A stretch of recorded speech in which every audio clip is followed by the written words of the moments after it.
Hi, I'm Natalie Jill, fat loss expert turned high performance coach. When odds are stacked against us, how do we shift and create everything from nothing?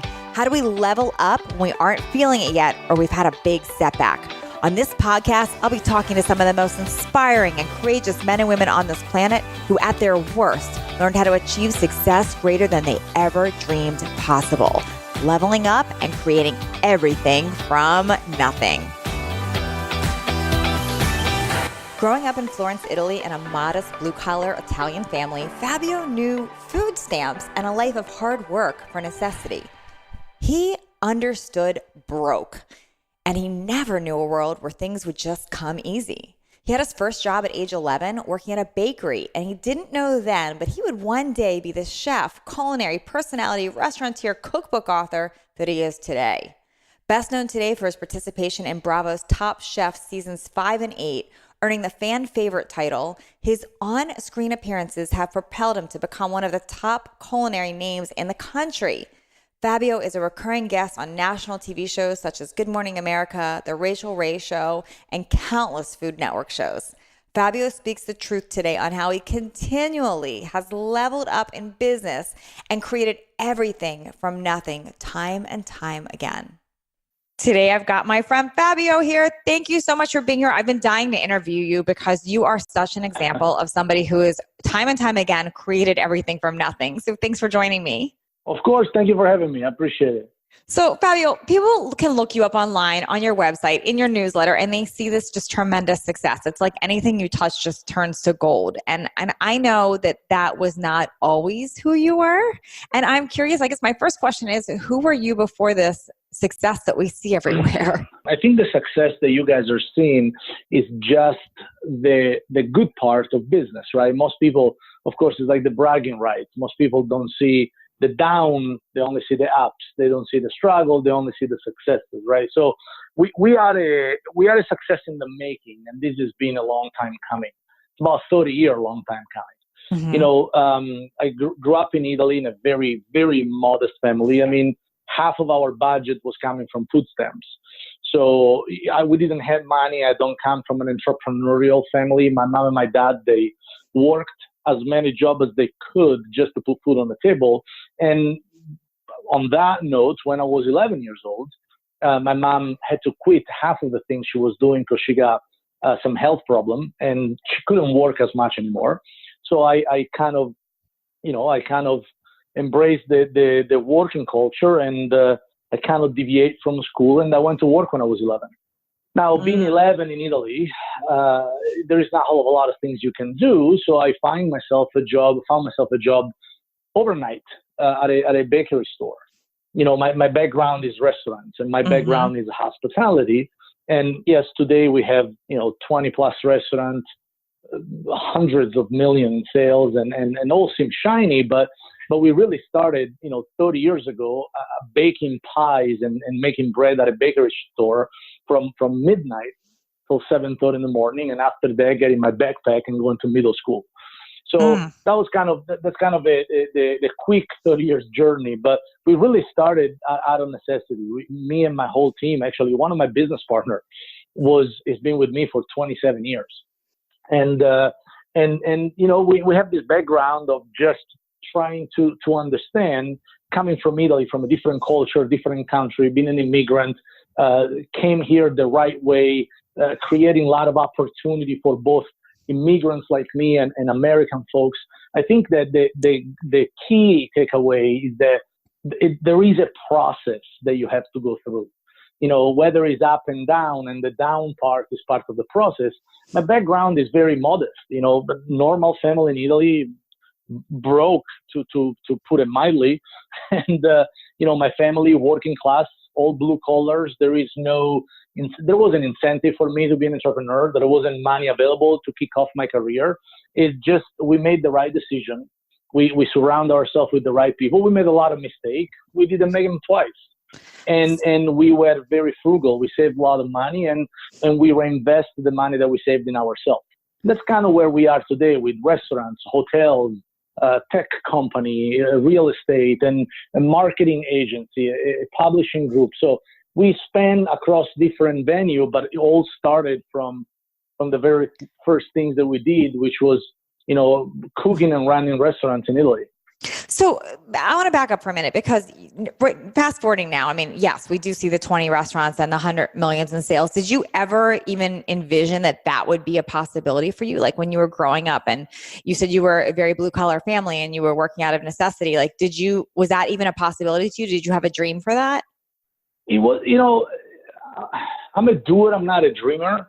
I like to build upon things that works, makes sense. So for me, what made sense was to do what I was doing better than anybody else around me and trying to every year to do a little bit better than the year before, right? So now I'm employed and I'm making, a few $1,000s a year. Now the next year I make $10,000 a year. Then the next year I make 20. Then I make 30. Then I make 50. Then I make 100. Then I invest portion of then I got my first restaurant going. Then we made that work and I got the second restaurant. So the dream was built on a vision. In a million year, I wouldn't dream to have 200 million in sales, 2,000 employees, and do this in a country that I didn't grow up in. Moved to United States in 2005. I didn't speak a word of English, and for me, this was a long vision. That it was completely different from what it is right now. It was survival to begin with. How do I meet? How do I get to month end? And then it grew from there. And now the vision is bigger, right? Because now we have cash, we have availability. The goal was never to have a big dream. The goal was always be better than the year before. And that's the philosophy that brought us where we were a few years back. And now that we really understand the market, we understand the game, we're not hating on the players. We just know how to play the game. Now it's time for a vision. But sometimes when you're really small, it's very hard to have the long-term vision. So all you can do not to get demotivated is to focus on the path and make that the best experience possible for who's around you and grow from that. It's hard. It's like, you're a very successful, influencer in the fitness business and you have a lot of things, but it's a long time coming from where you were doing workouts video and you got 10 viewers.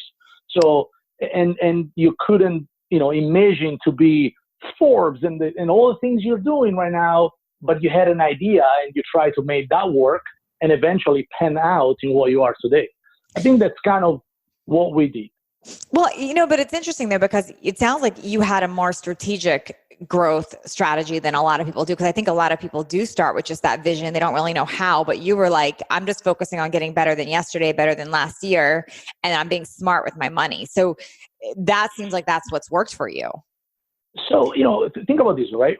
Everybody wants to be a millionaire. Everybody wants to be a top 10 Forbes influencer somewhere. Everybody wants to make $1 million a year. But how are you going to make $100,000 first? Because most people that wants to make $1 million, most people that wants to be Forbes influencer, they're not even neighborhood influencer yet. They don't even make $100,000 a year. So why would you focus on how to make $1 million when you haven't figured out how to make $100,000? Why would you want to be a Forbes influencer on anything if you haven't even influenced your friends and family? That's what I have a problem with. And that's why entrepreneurship is very hard because, people shoot too high too soon. And I'm not saying don't dream because the dream is good, but the plane is better. The plan to go there, it's the essential step and the essential pathway that it will eventually get you there. Because once you realize that making $1 million a year in income, earnings for yourself, it's only figured out how to make $500,000 twice. It's a lot easier to make $500,000 than it is to make $1 million. I and love once you realize that Yeah, I love what you're saying right now because I think so many people will give up too soon because they have such a big dream that because they didn't sleep right to that, they just quit. They don't build to it. It's like, I like to get into boxing. Let me go head to head with Mike Tyson right away. You're going to get crushed. I mean, it's normal. And this is the biggest problem in entrepreneurship. Everybody wants everything right now. It's a long time fucking coming. People, there is too many bad example out there. Kim Kardashian, Mark Zuckerberg, fucking everybody out there wants to be somebody that they believe is an overnight success. It's a long time coming. Here's the problem. If I tell you, Natalie, you know, you're going to be a fitness influencer in China, but it'll take you 20 years because, first of all, you got to learn Chinese for 10 years. Then you got to go there, work for nothing for 5. And then once you have your bones and you know your way around it, in 20 years, you're going to earn millions of dollars from China. Most people, all they see is, they go, shit, it's going to take me 20 years. Anything good is going to take you 20 years. It's going to take you 15 years to raise a decent human being teenage. It's going to take you 20 years to build an empire. The problem is not the 20 years. The problem is the step that you're going to take to get there, because whether you take those steps or not, the 20 years is still going to go by. Whether you learn a new language, whether you learn a new language, whether you build that fucking company, whether you want to be an influencer, that 20 years will still pass. So instead of focusing for 10 years on the wrong priority, which how do I make $1 million, focus the first 3 years, 4 years on how do I make 50,000. Once you make 50,000, how do I double that? Once you double that, you made 100. How do I double that? Once you double 100, which is a lot easier than make $1 million, you make 200. And now you're closer to the $1 million, because instead of going from 30 grand a year to $1 million, which you have to do 35 times there, now you only gotta do what you're doing 4 times higher.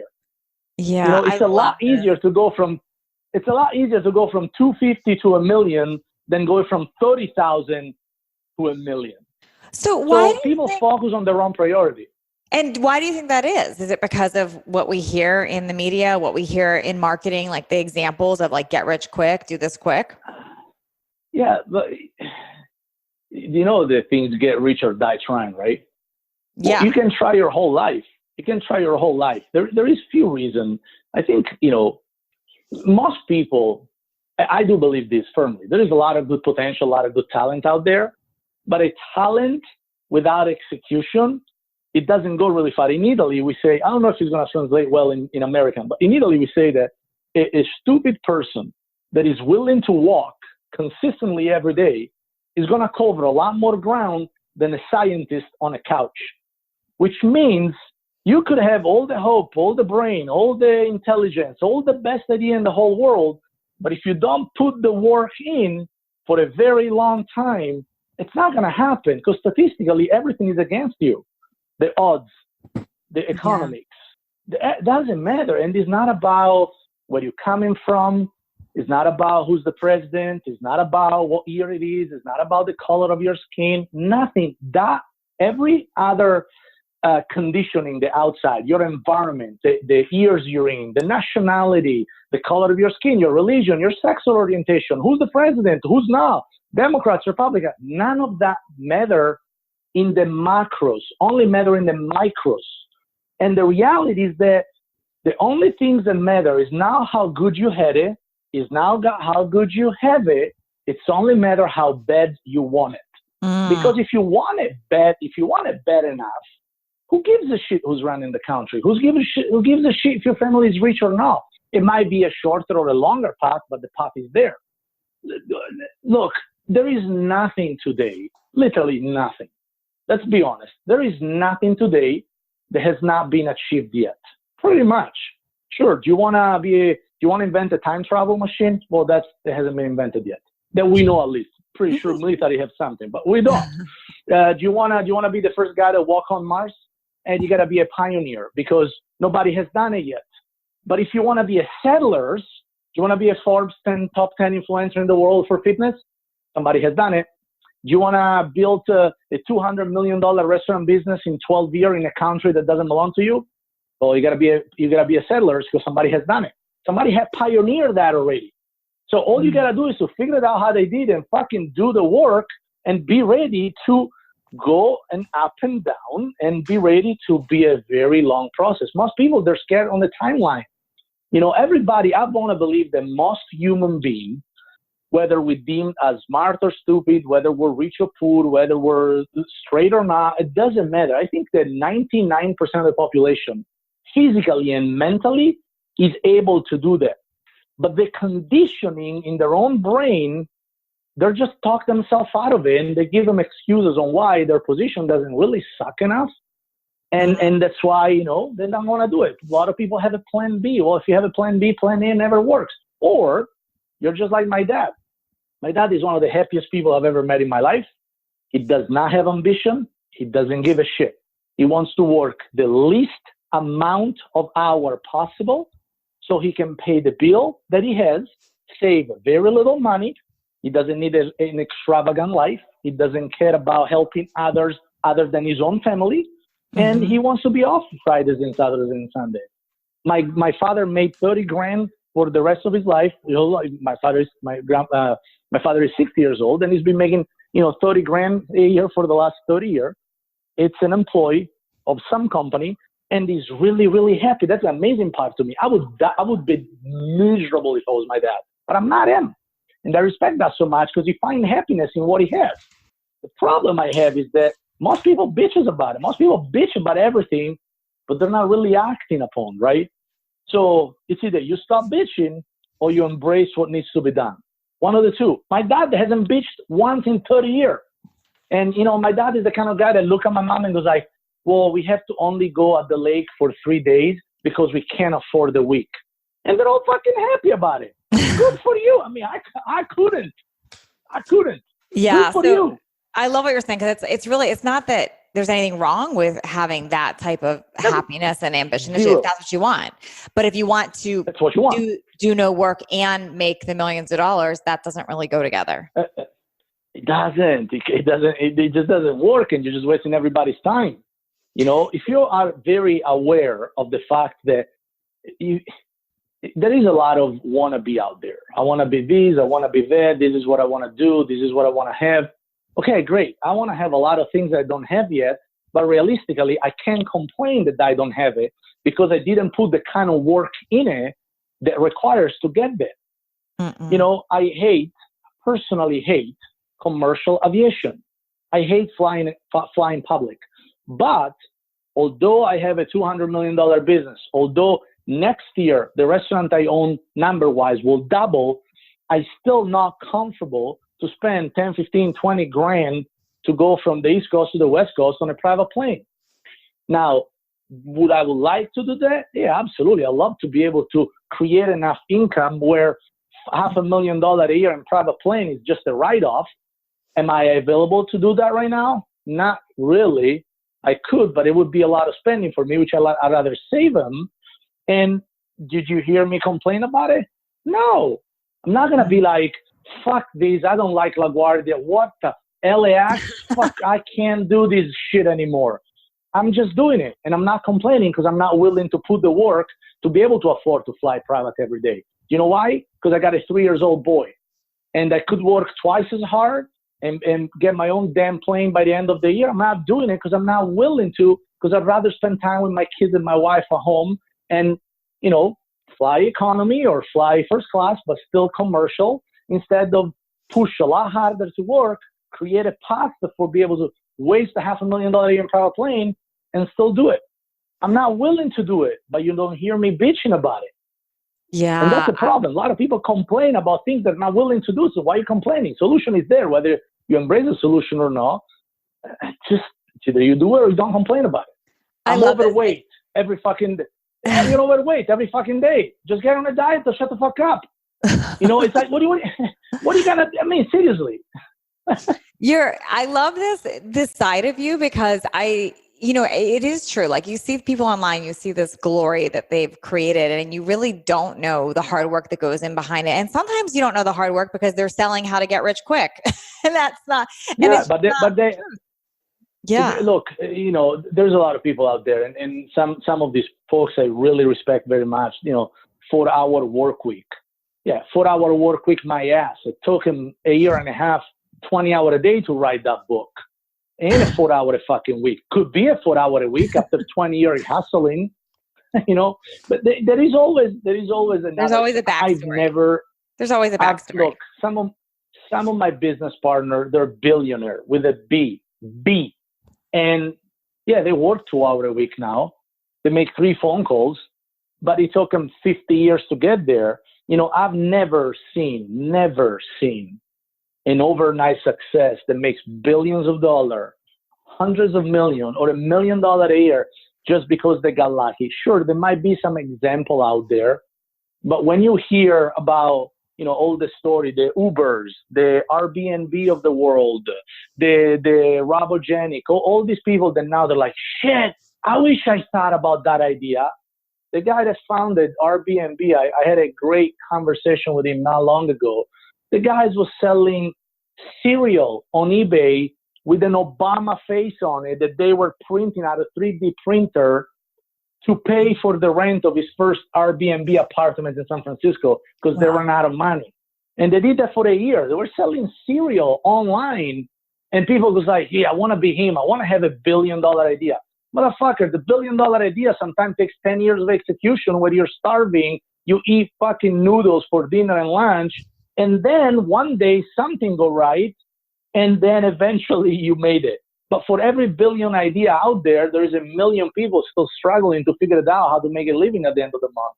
So don't focus on the $1 billion idea. Focus on the $1 billion execution that will make you 50 grand first, then 100, then 200, then 500, then 1 million, and then 200 million eventually, or more. Yeah. That's a problem. Yeah. So I love this interview with you right now because it's different than, it's not just a mindset and a visualization. It's really like, okay, yes, you can have the vision and the mindset, but you got to take the baby steps and actually do the work, step one at a time to build on, and then make logical decisions based on what you've created and made to invest and do the next. Look, I'm a firm believer about the law of attraction. I am. Every night, I thank whatever is out there for what I have, and I thank for what I don't have yet that I'm working to get. 100%. I attract, I put my mind, my body, and my spirit in line with things. I celebrate things like I haven't achieved, and I'm not even close yet. I was just for shits and giggles. I was at the airport, Los Angeles airport again, not to complain about it, but I was 3 hours delayed, and I was very, very annoyed by it. Okay, great. I'm the kind of guy that if I'm 3 hours delayed, I catch up with a bunch of email, so it's a kind of blessing in disguise. But whatever. I go there, I'm delayed 3 hours, and I was so freaking annoyed that I couldn't even do an email. I was so annoyed. I just want to get a glass of wine at the lounge and bitches about it with myself. So I just put myself in the state of mind of when I finally get to fly private, I got my mind there, I got my eye there, I got my heart there, and I got goosebumps, literally getting at the private airport and be like, fuck this shit. Now I'm going to be whenever I need to be in 2 hours and fuck you all flying commercial. I don't care. I'm out of this game. Now I'm bowling. And I got into the emotional state of me flying private. And I was out of a pissy mood in no time. Now, that's a law of attraction. Eventually, in a year, 5 years, 10 years, I'll get it.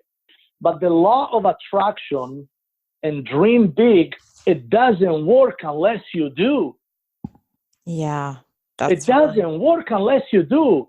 There is plenty of story, even in your industry now, with fitness, with nutrition, with health.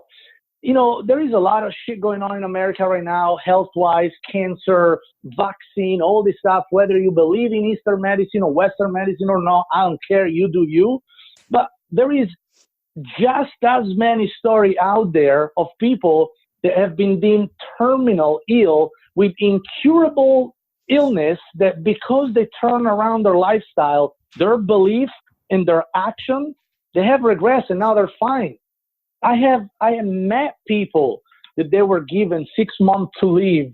I've met people with Alzheimer's and with MS that now they're walking fine and they have no trace of the disease in their body because they have changed everything around them. But that shit worked because they did too. So and most people they just go with it. Okay, well, this is not gonna work for me. How do you know? You haven't done anything for it. I can't lose weight. Have you tried it? Oh, it's like me. I was 40 pounds overweight. I started to eat healthy but before losing the 36 pounds, I lost 200 pounds because I lost 5 pounds 40 fucking times because I was losing 5 pounds and then I was going back to it because I wasn't consistent with it. So, I lost in my whole life, I probably lost 500 pounds because I lost 3, 4, 5 pounds 100 times. And then I went back to my shitty ways. I really didn't want to work for it. So now I decided, all right, fuck, I'm going to work for it. And I went from 210 down to 175. And now I keep it that way because I work for it. So what do you do when you have a setback? Like even that, like you lose 5 pounds, you gain it back. Like what's your go-to when you do have a setback like that? Do you tell yourself I didn't work hard enough and then just get yourself to go again? When do you know when to? I don't negotiate with myself, meaning I do not negotiate with my brain. I do not negotiate with myself. Sometimes I allow myself to be lazy, but I call myself up. Hey, if I want to lose 30 pounds and I own restaurants, I own donut bar, I own gelato stores, and I'm eating a pound or 2 of gelato every other day, well, who am I kidding? What am I blaming? The workout routine? Am I blaming my trainer that shit doesn't work? I just chugged 2 gallons of ice cream. It's not going to fucking work, no matter if God's trained you. So I don't negotiate with myself. I call it bullshit. I recognize it. I analyze it. Why have I lost the momentum? Why have I been lazy today? And I try to fix it. I have setbacks all the time. I lose every day. Every day. I pick up my phone, and on my phone, there is 200 fucking problems. Every day. In the micro, I lose every day. Because when you have, a $200 million business, 2,000 employees and 50 investors, every day there is some shit going wrong. But I analyze it. I'm very critical with myself. I judge for what it is, not worse than it is, not better than it is. I'm not optimistic. I'm not pessimistic. This is what it is, and this is why it's happening, so we can fix it, or it's going to keep happening. And same thing when I have a setback. I try to be very critical on why that happened and not trying to blame anybody else. Because like I said, circumstances never define who you are, where you are, or where you're going to be. Only your reaction to those circumstances will. You can be all pissed for the next 4 years that Trump is your fucking president. Guess what? It is what it is. Half of the nation dealt with Obama for 8 years. Whether you like it or not, they did. So now it's the Democrat turn to deal with it. Now let's analyze why this guy won. Let's build a better platform. So maybe in 40 years, the Democrats is going to be back there. Instead of trying to blame the guy for it, this fucking guy, whether you like it or not, every week during the election said something that would torpedo anybody, and Hillary still fucking lost. Own it. She fucking blew it. It is what it is. You see what I mean? It is what it is, guys. You can't, you just got to analyze what's going on, why it happened, how we can prevent it from happening again. And I'm just taking the election now because it's the hot topics. Half of my business partner, they're Democrats. The other half are Republican. I feel myself right in the middle. I'm a people person, but I have a very good business. So I don't care. I just try to have a civil, educated, non-emotional conversation about anything is going on in my life, because whether I agree with you or not in fitness, in family, in principle, in politics, in anything, in order to move forward, we still got to keep it civil, and we have to be objective on what's happening. So whether you can't lose weight, whether you can't make your business profitable, whether you don't understand how these guys in the Oval Office, or whether you don't understand why it's not you being there, if you're not objective, educated, civil, and very objective without trying to bullshit yourself and blame everybody else but you, that's when you grow. That's when you really know, okay, fine, I blew it this time. I didn't lose 20 pounds. I lost 5. So what was I doing that lost me 5, and why I haven't lost an extra 15? When you break that shit down and you don't negotiate with yourself and you don't lie to yourself, the solution is right in front of you, Natalie. It's right there. It's right there. Whether you embrace it or you not, but you know what's up. So I love this really big reality check is what I'm hearing. It's like a wake up call, like reality check, like how hard are you actually working, and what you're complaining about. Are you actually doing something about it? Or are you just complaining about it? And I love that. So I'm wondering, how do you so when do you know to cut your losses? Like you've started so many businesses, you've had so many ideas. I'm sure all of them weren't like a smashing success. Like when do you know, like, okay, I just need to put in more work or I need to cut the ties?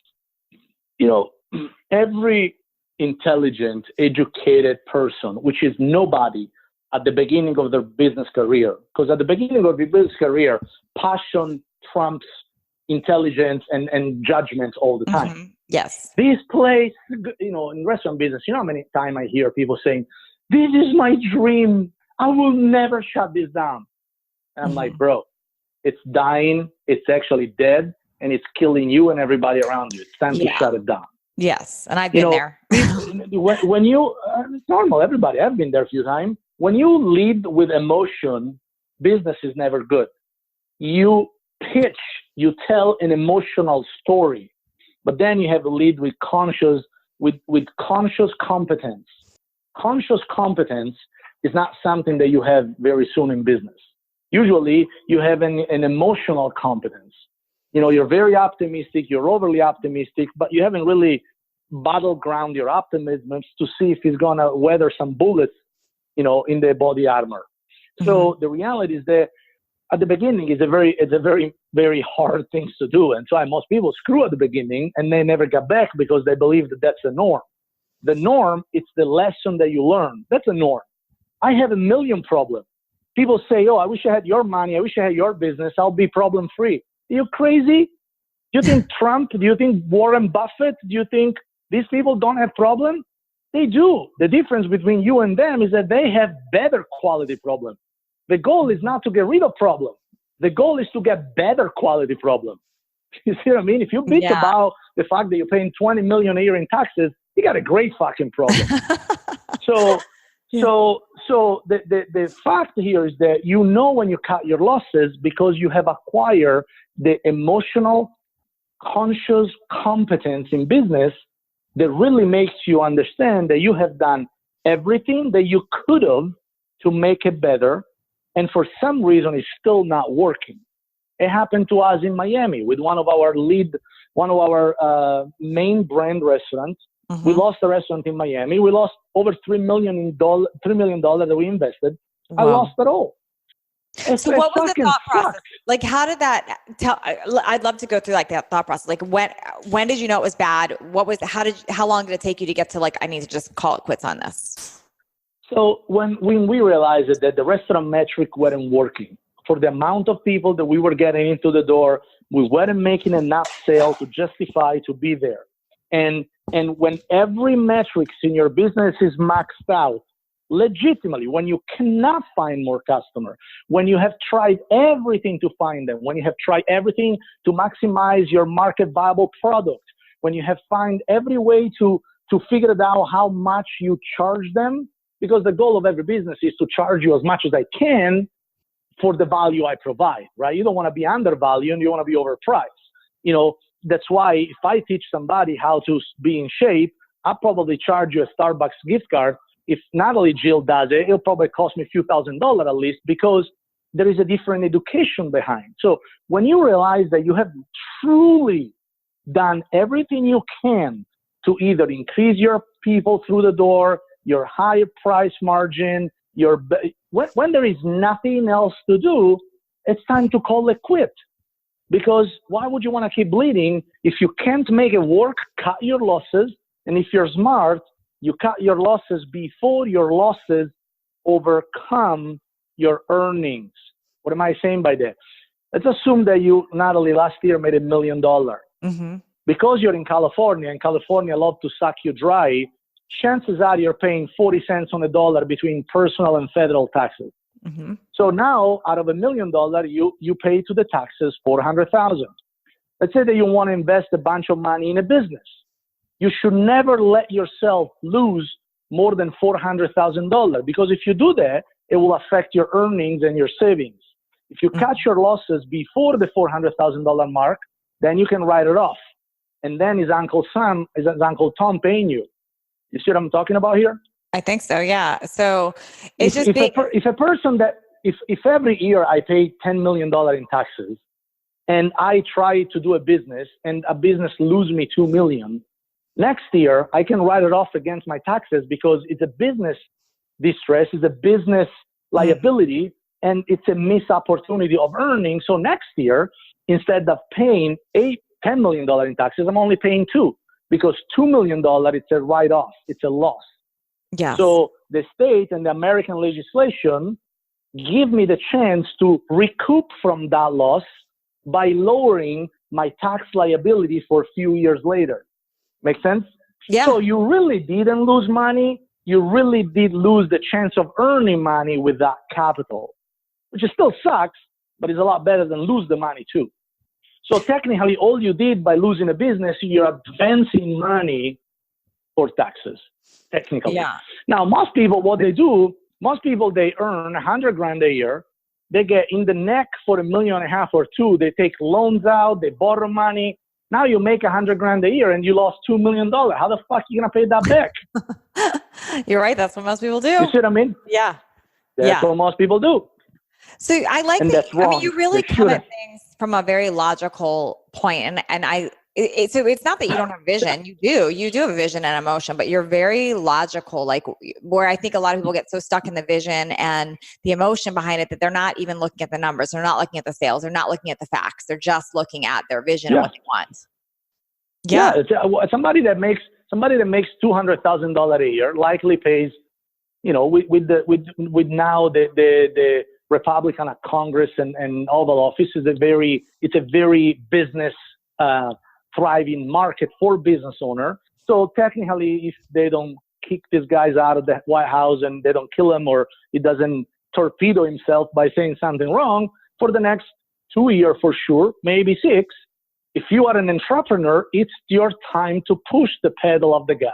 But what I will still say is this: if you make $200,000-$300,000 a year and you're paying $100,000 in taxes, don't put $1 million in a business, because if the business go down, you don't pay enough taxes to be able to write the losses against that. Get creative with it, or start a business with $100,000 or $200,000 at the most. Because otherwise, if something go wrong, you can't sail yourself out of that water. You can't. Now, if you're making $10 million a year, maybe you do, Natalie, and you want to try an app for fitness that I'm not sure about it, but let me check this out. So my tax liability last year was $600,000.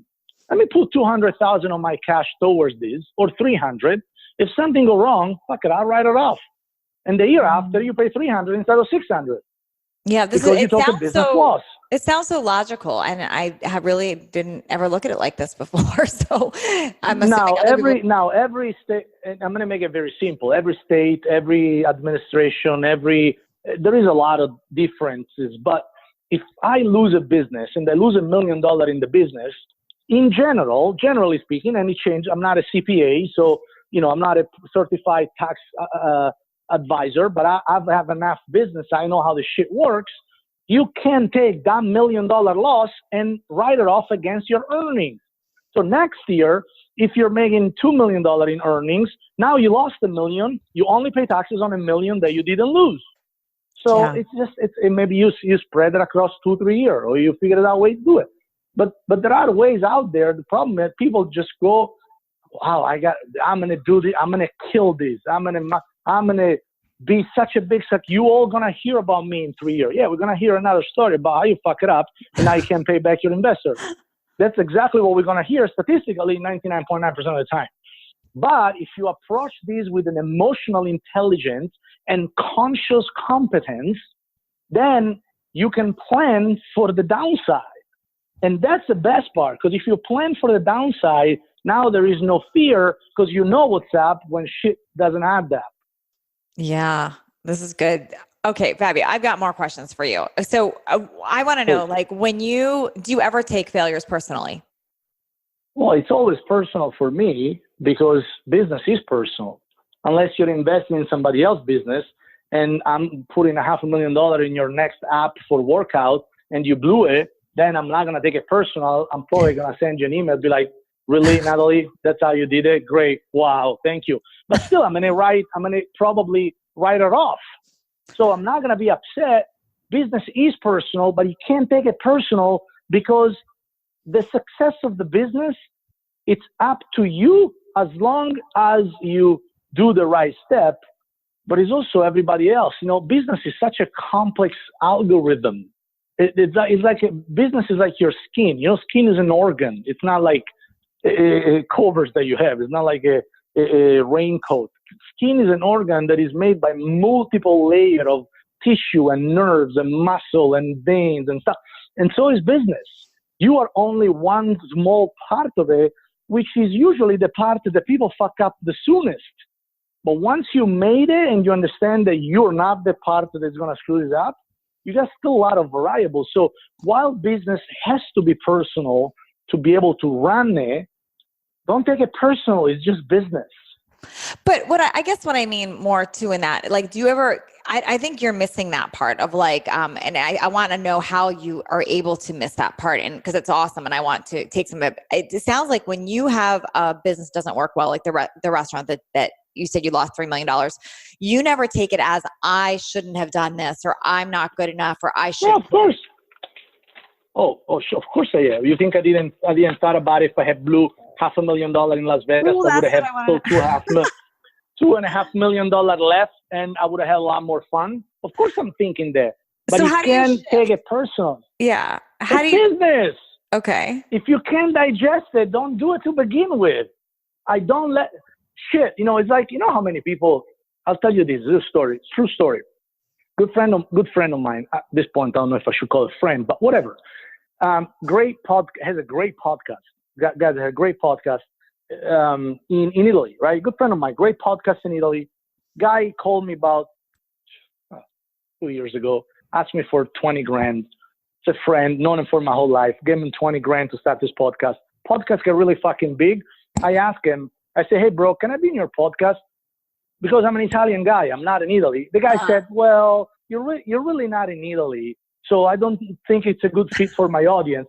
And all I want to do, I want to be on his podcast so I can start to build some press in Italy because I have some Italian project going on. And I'm thinking about it. I'm like, what the motherfucker? If it wasn't for me, you wouldn't even have this shit. And you're telling me no? But again, that lasts about 30 seconds because I have zero expectation from business and I have zero expectation from people. If I ask you to do me a favor and you don't do it, I still wish you well. I still love you. I'm not going to be the guy, oh, you know what? Nah. I gave Natalie a bunch of advice. I'm asking for a favor. She say no. I don't care. You do you. I know better not to ask next time. And same thing is business, right? I'm going to be like, oh shit. Oh my God. I shut down a restaurant. I'm such a big failure. How I'm going to raise my child? No, hey, you know what? It's business. It happened to everybody that tried. I don't know anybody out there that hasn't opened a business or 2 or 3 or 10 that something hasn't gone wrong. Am I a worst father because of it? No. Am I a piece of shit human being because I failed my business? No. I'm just trying to learn a lesson because losing $3 million fucking sucks. Wow. And unfortunately, I learned my tax things after that. I wasn't making $3 million a year yet, and I lost a lot more than I could digest. But again, there is ways around it. And does it make you a worse human being? No, it just makes you an inexperienced business owner that hopefully learned a lesson, and hopefully you got enough guts to try again with the fact that now you know you don't know the recipe for success, but you still know the recipe for disaster. So just don't do that again. Fabio, do you have like a way that you routine your day or start your day, like to stay consistent? Because I just see you accomplish so much, and I'm wondering if that comes from routine or what. How do you do that? Like, how do you structure your day? Managing from a head standpoint, I rehearse the whole day every morning. I rehearse the day for about 10-15 minutes. In the bathroom, I built myself a nice kind of spa in my home. So I take a steam sauna. I just take a nice shower, a plunge bath, whatever, cold, hot, cold. And I kind of rehearse in my head what's going on during the day. I'm a very thankful person. I thrive on appreciation. So for me, just the fact that I see I get to live in the house I live. I get to drive the car I drive. I get to help the people I help. I get to give back the way I do. I have a happy wife. I have a happy son. That's enough for me to get myself out of bed, ready to take everything on. Because I just don't want that opportunity that I have, that I'm so grateful for it, to go away. So I just make sure that every day I take a moment to remind myself how lucky I am to truly have built what I have built. And that motivates my soul. As far as managing my body and my time frame, that's a bit and a half. Meaning, it's painful. I use the 15 minutes rules. So from 6 a.m. till 10 p.m., my day is divided in an Excel spreadsheet in 15 minutes slot. So every day, every hour has 4 minutes slot. And that's my calendar on Google, 15 minutes slot. If you don't fit in one of those 15 minutes, whether it's a 1 slot of 15 minutes, 2 slot of 30 minutes, 3 slot 45 minutes, 4 slot an hour, I got no time for you. and sometime people goes like, oh, dude, let's get together for a glass of wine. Tell me when you're available. Okay. I pull up my calendar and I'm like, December 7th. and they go like, what? Dude, it's November 1st. I'm like, I know, but I live in South Barrington. Driving downtown takes 45 minutes. Spend 30 minutes with you, it's hour and 15 minutes. And drive back 45 minutes takes 2 hours. I look at my calendar. I don't have 2 hours slot until December 2nd or December 7th. And people was like, wow, whatever, dude. And I'm like, sorry, bro. What do you want me to do? I fucking, it is what it is. Yeah. I'm on phone calls. But I'm assuming you do also make that time for your family and things that are priority. Oh, yeah. But guess what? Date night with my wife Tuesday has a bunch of 15 minutes blocked. I love it. Wow. It's the same shit. Listen, you have to run your shit really tight. And Mai runs frog's ass tight because otherwise it doesn't work. So my wife said, hey, we're all successful. We all love this shit. But you got a kid. You got to be home for it. Great. So my office manager, Sunday, 7 a.m. till 6 p.m., block every single slot. And it says, Fabio, home time. Well, my wife, we do date night, Tuesday or Wednesday. Guess what? It's a 3 hour. It's 12 slots blocked. I feel very honored that I got 4 slots for this interview. It's cool. You actually got 5. Because I was trying for, you got 5 because I was trying for 15 minutes to log into the Zoom and had a bunch of time that I forecast I wasn't not able to. So you got 5 slots. So somebody else got booted out of their 15. So I got 5. Thank you. No. They didn't get booted. You got first. I don't boot anybody, but even scheduling these, it took us almost 2 months. Yeah. Because that's the way it's gotta be. If you live in reaction of emergency, you will always chase something. I live in anticipation. I anticipate. I don't react. I love this. Do you have like a circle of friends, and what type of people do you like to surround yourself with? I'm assuming you have a circle of friends. I do, but I go from, pawn to king. I don't have my stereotype. I don't like lazy people. People that complain, they're not in my circle. I get rid of people really fast in my life, Natalie. You won't believe it. My wife sometimes was like, "You're such a dick. Why you don't?" It was just, can you just call him back? I'm like, no, I'm not calling back because it puts me off mood. They always complain. I wish him well. I want to talk about it. And I always tell people that. You know how many times I tell people, look, I think you're probably a great person, but you're very negative. So unless you're changing your attitude around me, you're not going to hear about me very often because it puts me off mood to be around you. It really does. Everybody got shit going on. Everybody got problems. I don't want to fucking hear about it. If you need my help, ask for my help. If you need to complain all day while I'm with you, I don't want to be with you. And so I hang out with my dishwashers. I hang out with my billionaire friends. I don't have a stereotype of friends. I have a stereotype for the people I want around my children, and I have stereotype for the people I do business with as an associate. That I'm very selective, but friends, You don't expect anything from your friends. I don't ask money to my friends. I don't expect my friends to have a 20,000 square foot home. I don't care. I'm very generous. I hang out with everybody. I have been everybody. I have been the dishwasher. I have been the line cook. I have been the struggling business owner. I've been the guy making 20 grand a year. I've been the guy making 100 grand a year. I've been the guy being told what to do, and I've been the guy that fucked it all up. I've been the guy making $1 million, and I've been the guy having a 20,000 square foot mansion. I have been all of them, so I love all of them because all of them is part of who I was and who I am. So I don't really judge who I hang out as a friend. I only judge who hangs out around my children and who I do business with, because if you're not successful more than I am, chances are I got no time for babysitting. But it sounds like the commonality, though, is you want people that are hardworking, have the right energy. You don't want people that are going to suck energy. Yeah. No, that's why I said I don't like people complaining. Other than that, I know felony, and I know people that go to church 3 times a week. I don't discriminate against anybody. You're funny, Fabio. You can be a comedian. Could be another one of your businesses. You're funny. Yeah. Okay. I can put for slot for some stand up. Love it.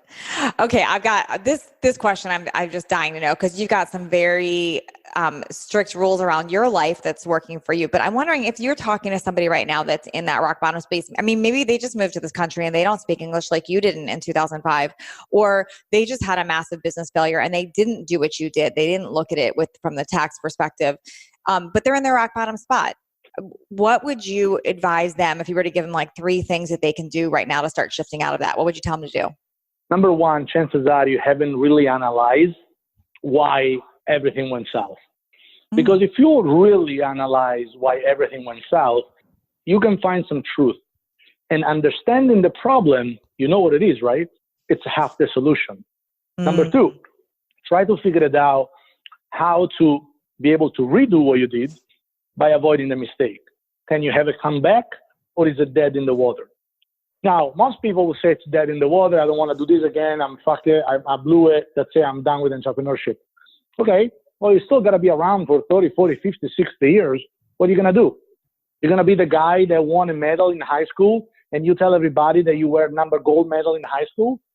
No, it doesn't work like that. You got to win gold medal every day. Because otherwise, shit doesn't stick around for a very long time. So what are you going to do? Plan your next 30, 40 years. It's not easy. It isn't. But if you really want to be a restaurateur, if you really want to be the next Natalie Jill, maybe go to Natalie Jill and say, hey, I'm going to work my ass off for you, or for you, Fabio.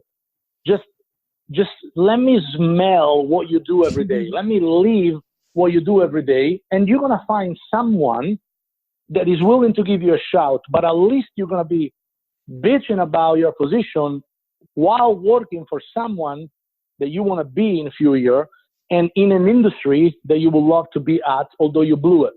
That's the number 2 rule. Number 3 rule, it is what it is. Meaning, you are only in control of what you can control. I repeat myself.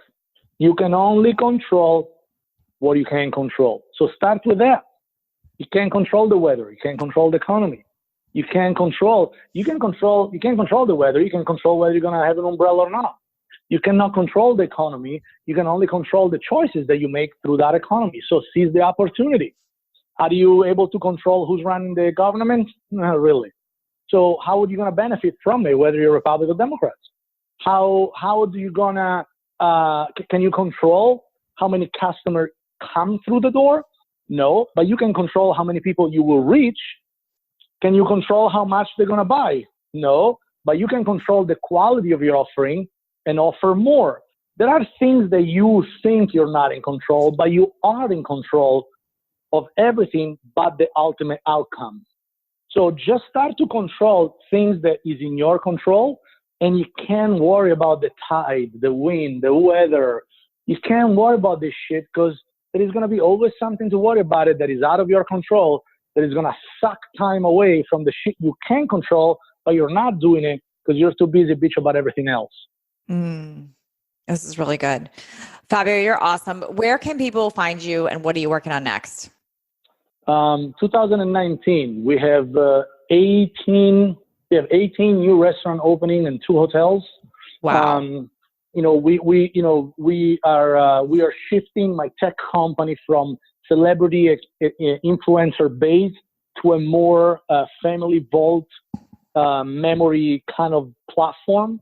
I'll reach out when we're ready for that. I'll give you a shout. So if you do a plug, I'd love to. If you don't, I still love you. But most of my year next year will be spent in hospitality with, 18 restaurants open, 2 hotels. We're taking over a bunch of casinos. We're doing a lot of stuff, but the easiest way to do it, just follow me on Instagram at Fabio Viviani. If you want to shoot me an email, info@FabioViviani.com. I reply all my email. Might take me a minute because I get a lot of them, but I promise I answer. And that's it, You're awesome. Pretty easy. Thank you, Fabio. Thanks for leveling up with us today. Please share this episode if you found it helpful so others can join in. And don't forget to hit that subscribe so you don't miss out on future shows. And if you would leave me a 5-star review, I appreciate those so much. I read all of them, and it's how I know that I'm giving you information that you find valuable.